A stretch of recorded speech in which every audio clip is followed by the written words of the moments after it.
اس پر وہ یہ کہتے ہیں ہم تو نہ چومتے. کیوں چومتے ہو؟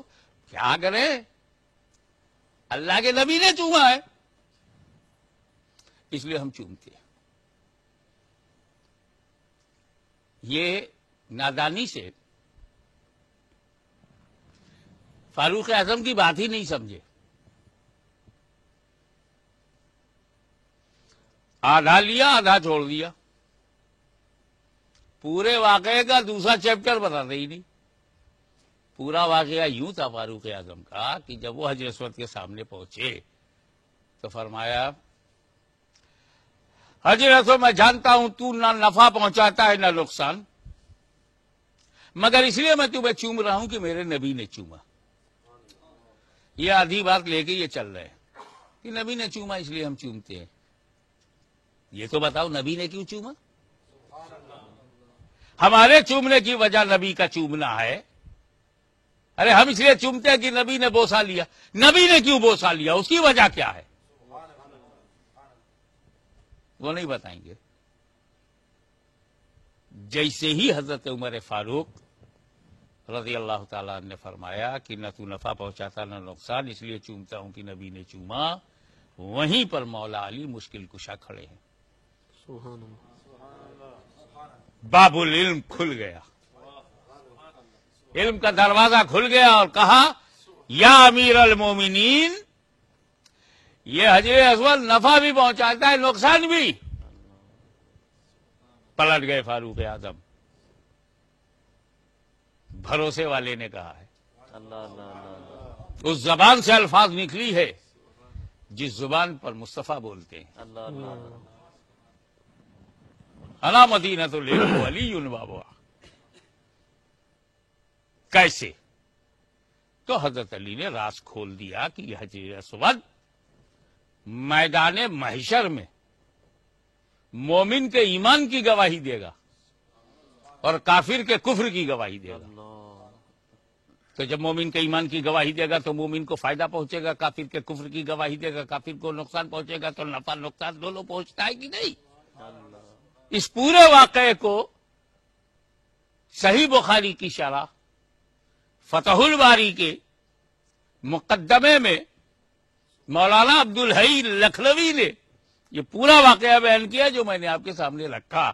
حوالہ اس لیے ان کے حوالے کر رہا ہوں تاکہ ناجائز حوالے سے بچ جائے اور حوالے کا بزنس نہ کریں. اللہ اللہ اللہ. تو یہ انہیں نظر ہے کہ مولانا عبدالحی لکھنوی کچھ ہماری جماعت کے نہیں ہیں، لیکن سچ تو وہ بھی کبھی کبھی بول دیتے ہیں جو سچے نہیں ہوتے. اللہ اللہ اللہ اللہ. اب یہاں سوال پیدا ہوتا ہے کہ حجر اسود مومن کے ایمان کی گواہی دے گا اور کافر کے کفر کی گواہی دے گا.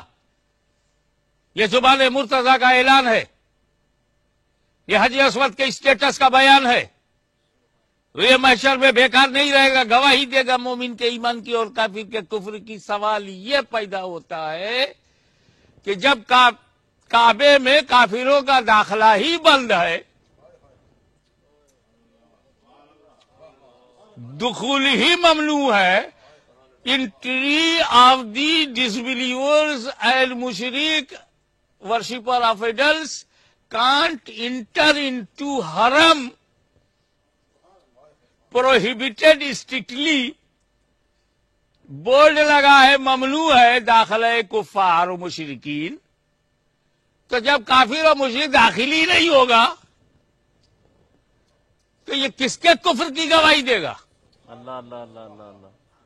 لہذا ضروری ہوا کہ صرف ایمان والے ہی حج نہ کریں، کفر والے بھی حج کریں. اللہ اللہ. کسی یونیفارم میں، کسی نام سے، کسی شکل میں، سو کالڈ مسلم، ان کا حج کرنا ضروری ہے.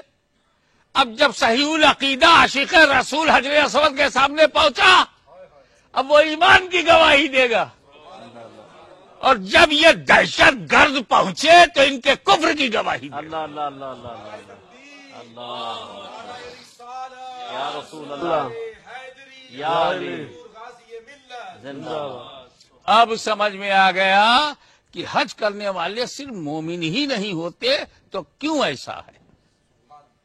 اللہ تعالی ہندوستان کے کسی خاص کافر کو کہ اب تک تیرے کفر کی گواہ سہارنپور کی ہوائیں تھی، تیرے کفر کی گواہ بغض اولیاء کا جو ماحول تھا، تیرے کفر کا گواہ نانوتا اور امبیٹھا، تیرے کفر کی گواہ گنگا جمنا کی لہریں، تیرے کفر کی گواہ شمالی ہندوستان کی فضائیں تھیں. اب تیرے کفر کے تابوت پر آخری کیل ٹھوکنے کے لیے تجھے حج کا ویزا دیا جائے گا تاکہ اسی کفر کے ساتھ تو کعبے میں آ، حجر اسود کے سامنے آ اور وہ تیرے کفر کی گواہی دے اور تیرا حساب بے باک ہو جائے. اللہ اللہ اللہ اللہ اللہ اللہ، کیا بات ہے، کیا کہنے ہیں. اللہ اکبر. یا رسول اللہ،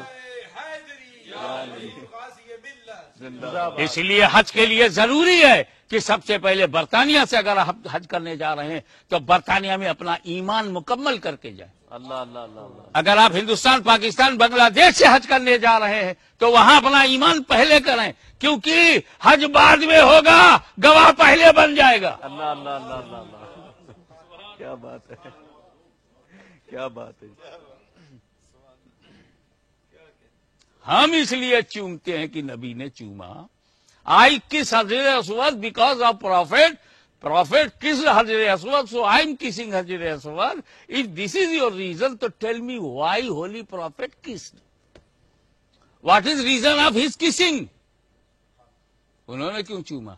اب تو سمجھ جاؤ کہ میرا نبی عالم غیب ہے, اسے پتا تھا لوگ اسے شرک کہیں گے, لاؤ پہلے میں چوم لوں اللہ اللہ. تاکہ لوگ سمجھ جائیں کہ غیر اللہ کا چومنا شرک نہیں ہے. اور ایک بات اور, رسول اللہ صلی اللہ علیہ وسلم کا درجہ سامنے رکھیے اور حجر اسود کا درجہ. میرا نبی تو پوری جنت سے افضل ہے, یہ تو ایک چھوٹا سا ٹکڑا ہے.